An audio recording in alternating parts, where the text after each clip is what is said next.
Deixa que eu falo, tudo bem, galera? De volta aqui no canal e eu quero falar sobre os 3 nomes em pauta neste momento no Grêmio. 2 estão no Atlético Mineiro. Um é o zagueiro, o Gemerson, outro é o volante Edenilson e o outro está no Juventude, que é o volante Kaique. Vamos falar sobre esses 3 jogadores e o que pode ter neste momento a avançar ou não, porque a janela para a contratação desses jogadores encerra agora sexta-feira, dia 19. Vamos falar disso depois da vinheta.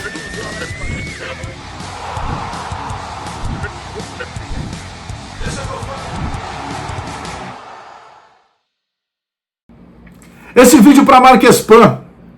A Marquespan é a maior fabricante de pão francês do Brasil.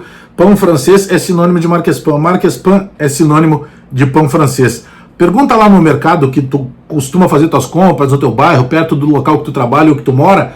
Pergunta de onde que é o pão que vocês vendem aqui. Se a resposta for que o pão é da Marquespan, a garantia é assim, qualidade, garantia, Marquespan, pão francês, todos sinônimos. Pão francês, porque para nós o pão é sagrado. Bom, vamos começar falando sobre o Gemerson, né, que é zagueiro, 31 anos, que já tinha passado pelo Corinthians, pelo próprio Atlético, foi jogar no exterior, passou pelo Mônaco, por outros clubes. Bom, o Gemerson é um zagueiro que tem contrato terminando com o Atlético Mineiro. E este é mais ou menos o radar que o nome não é análise de desempenho, né? Tem lá o centro de, enfim, é o CDD lá do Grêmio, chegou à conclusão de também vasculhar no mercado. Eu acho que isso é muito válido para captação, jogadores que estão em término de contrato, porque o Grêmio não tem dinheiro, por exemplo, para pagar valores substanciais para retirar um jogador, pagar multa rescisória, indenização, poder comprar o jogador, tirar ele do seu determinado time. Por exemplo, o Dória, zagueiro que interessava, está no futebol mexicano, mas o clube lá para liberar o Dória pede pelo menos 4 milhões de dólares e aí o Grêmio recuou totalmente do processo. Tentou o Joaquim dos Santos, ofereceu o Natan Pescador, salários pagos até o término do empréstimo, mais 1 milhão de euros. Ouviu do Santos que não, tinha que ser pelo menos 5 milhões de euros. Aí o Grêmio também recuou.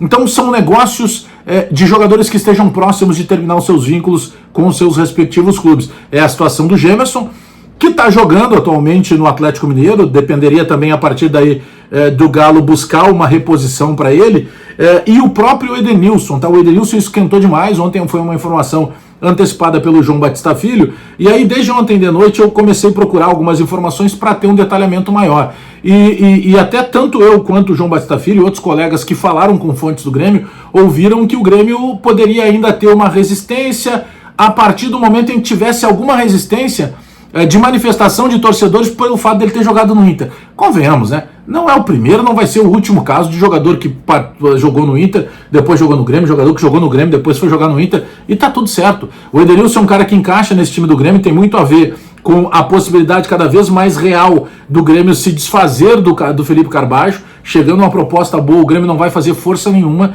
Já falei pra vocês e repito, gerou um constrangimento muito grande a atitude do Carbajo, não só quando ele decidiu, mesmo com autorização do Grêmio, ficar 3 semanas no Uruguai fazendo tratamento com sua equipe de médicos de confiança, mas quando ele, ao invés de vir pelo menos para a final do Campeonato Gaúcho, quando o Renato chamou todos os jogadores, mesmo aqueles que estavam em recuperação no departamento médico, concentraram para ter todo aquele clima, foram pro jogo todos juntos no ônibus da delegação, ali só não tinha o Felipe Carbajo. Então o Edenilson viria justamente para suprir uma eventual saída do Carbajo. E o Edenilson dá pro Renato, e que fique claro, tá?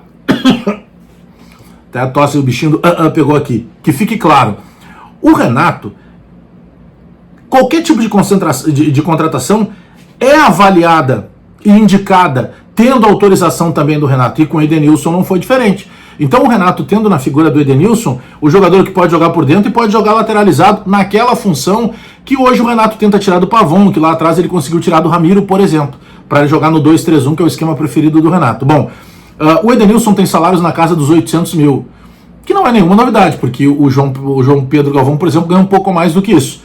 Então ele viria numa faixa de salário, por exemplo, quase um pouquinho a mais do que o Diego Costa, que veio na faixa de 750 mil. Mas o salário não é o problema, desde que o Grêmio consiga trazer jogadores que sejam opções, e aí o Renato que vai definir se é titular ou reserva. Só que vem alguns que a gente já sabe que não serão titulares. Não é o caso do Edenilson. Bom, Kaique, volante do Juventude, que despertou o interesse do Grêmio. Inicialmente era apenas uma sondagem, meio que um namoro à distância, porque o Grêmio sabia que tinha o Vitória, tinha Corinthians, tinha outros jogadores do futebol brasileiro da Série A interessados. Pelo que eu fiquei sabendo, nas últimas horas aumentou um pouco essa possível aproximação. E o Grêmio acelera esse passo porque o Grêmio precisa definir essas contratações para, no máximo, sexta-feira, eles já precisam estar com os seus respectivos registros na CBF. Porque justamente na sexta-feira, dia 19, fecha essa mini janela, que é a janela que a gente está chamando dos campeonatos estaduais. Eu confesso a vocês que os três me servem. O Gemerson chegaria para ser titular no Grêmio, o Edenilson seria uma baita alternativa para quem sabe brigar com o Pavon, mas eventualmente ser titular, e o Kaique, ele joga na primeira função ali, que é onde está tendo problema o Grêmio, porque o Duqueiroz está tentando quebrar o galho e não consegue porque ele não é primeiro homem, ele também é segundo e aberto pela direita, e o PP já deixou claro que também tem uma exposição ali, que a gente vai falar da média de gols, dos gols sofridos por parte do Grêmio, e tem a ver também com o esquema tático e a forma que o Grêmio está jogando ainda de uma certa maneira desprotegido na frente da sua área, e portanto os goleiros, somados à falha dos goleiros, a coisa começa a ficar bem mais complicada. Mas eu quero saber o que tu pensa, se tu aprova ou não, e se esses três jogadores seriam úteis e titulares no Grêmio, assim como eu acabei de falar. Te inscreve no canal, dá o teu like, aperta o sininho para receber as notificações, porque eu volto a qualquer momento com mais informações do Grêmio. Até daqui a pouco!